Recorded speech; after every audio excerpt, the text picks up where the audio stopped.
my name is Frankie. I'm in fashion design. I'm going to be teaching you how to make a small decorative pillow today.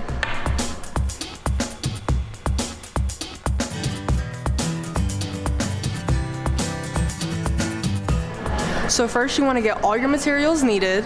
First, grid paper, which is the best for making paper patterns, your fabric of choice, pins and a pin cushion, fabric cutting scissors, paper cutting scissors, one pencil, and one yardstick.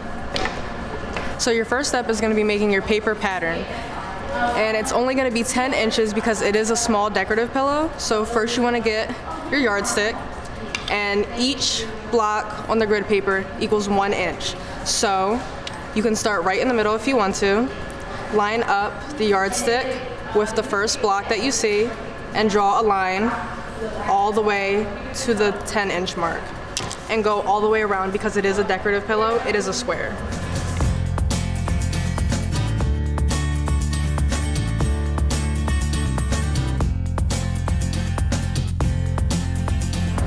So your second step is going to be finishing your paper pattern with all of your notions, which is seam allowance, the title of your pattern, your name, the grain line, and that's about it. And then you get to sew and cut it out.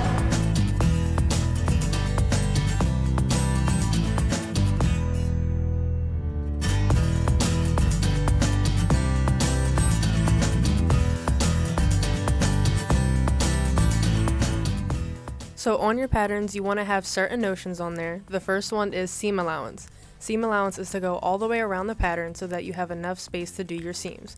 Usually on a commercial pattern, it's 5/8. Your next notion will be the title. The title describes what the pattern is for so that whenever you have to use it again, you know what it's for. The next notion will be how many times to cut it. So on this pattern, you only cut it twice because you need the front and the back. Then it's going to be your name. The name is for that nobody takes it and so that you know it's yours. The last notion is the grain line. The grain line helps you follow the fibers on the fabric so that you know which way to sew it.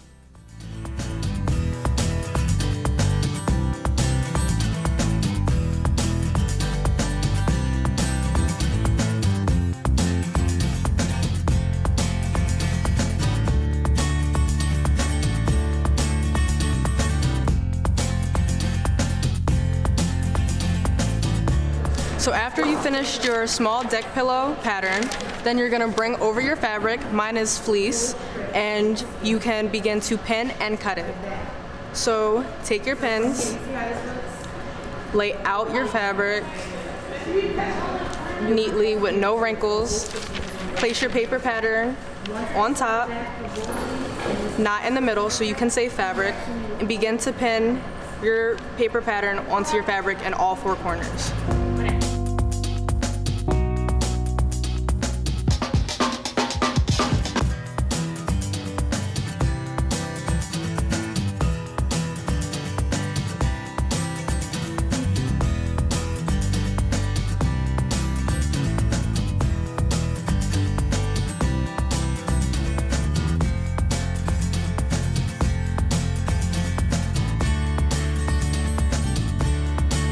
So to recap step 3, we cut out both pieces for our deck pillow, the front and the back, following our notion, cut 2.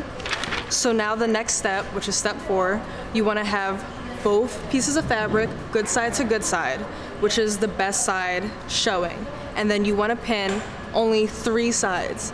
The 4th side we're going to leave open so then we can turn it inside out and put all the stuffing in, and then we can do a slip stitch to close it up.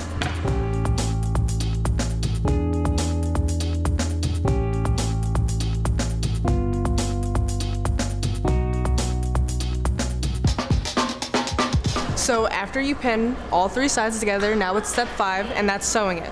So make sure you have your fabric cutting scissors and your pin cushion to put your pins back in after you start sewing.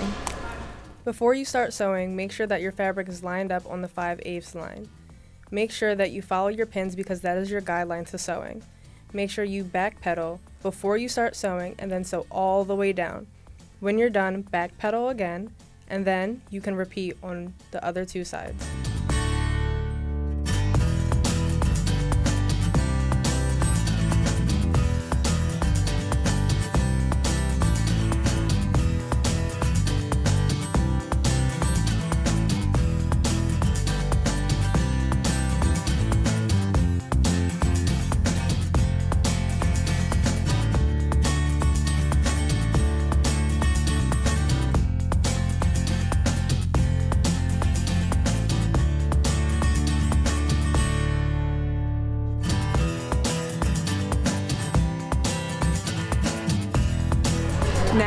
you're sewing it, we're on the last step.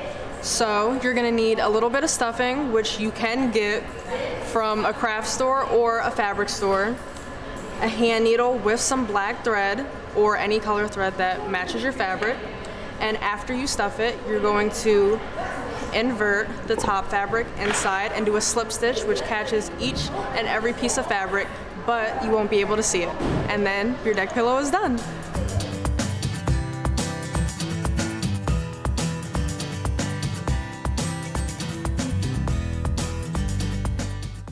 So when you're sewing the last edge of the decorative pillow, you want to use a slip stitch. That's so that you don't see any of the stitch lines on top of the decorative pillow. You don't have to use a top stitch, which is where you see all of the stitches on the top, but slip stitch makes it unnoticeable.